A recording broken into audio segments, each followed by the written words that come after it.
Good morning to all. Welcome to video classes. So today we are going to solve the problems, assignment problems and mechanical properties of solids. So according to the schedule. Okay. So before going to solve the problems, I am going to show you the problem on the screen, and you can keep the video on pause and read the problem very carefully and then continue for the solution. Okay. Without reading the problem, if you can come for the solution, then it will becomes very difficult to understand what I am going to be explaining. Okay. So when I am going to show you the problem on the screen, keep the video on pause and read the problem very carefully and then continue for the solution. Okay, let's start the problems.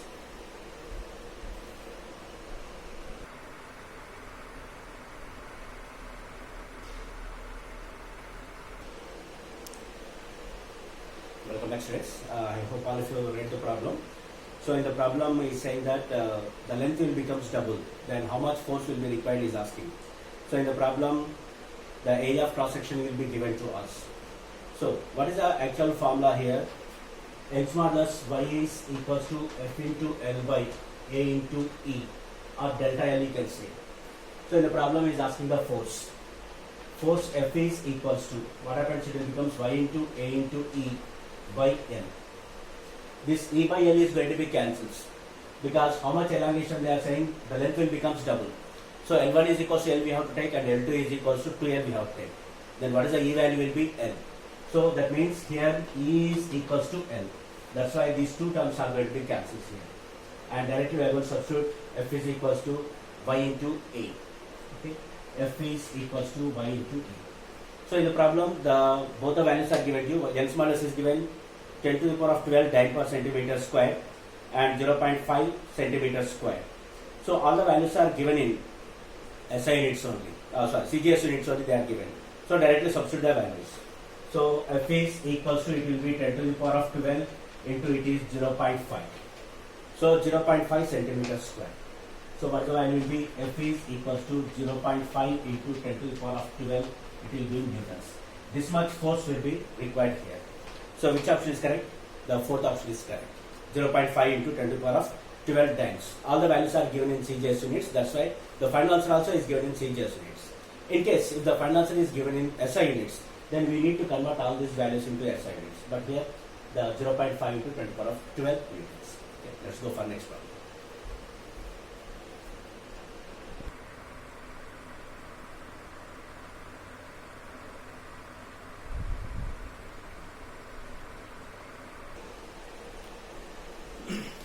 Welcome back, students. So I hope I have read the problem. So in the problem, the longitudinal stress is given 1 kg per millimeter square. That millimeter square we need to convert it into SI units. And after that, the Young's modulus is given to you, and is asking the percentage of increase in length. Percentage of increase in length means nothing but you have to find out the strain, and then you have to multiply with the 100. Then it will get you the percentage. First, the stress we are going to calculate here. 1 kg per millimeter square is given. That means stress is equals to how much is given? 1 kg per millimeter square. That means it can be written as 1 by 10 to the power of minus 6. Okay, 1 by 10 to the power of minus 6. So it will be Newton per meter square. This is the stress. And what is the Young's modulus formula? Young's modulus Y is equals to stress by strain. Okay, stress by strain. That implies strain is equals to delta L by L. Okay, delta L by L is equals to, it will becomes strain is going to be going this side, Y is coming to this side. That means stress by strain. Okay, stress by strain.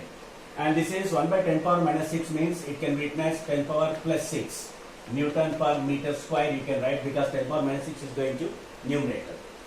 Now go on, substitute the values. Stress means how much you can write? 10 to the power of 6 by strain. Strain means this should be Y.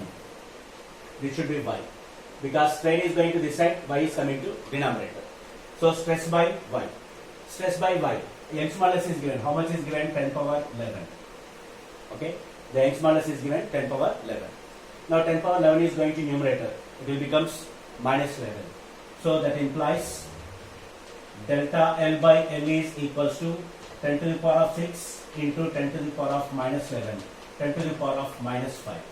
The strain has no units. This is the fractional change in length. If you want to find out the percentage change, you have to multiply with 100.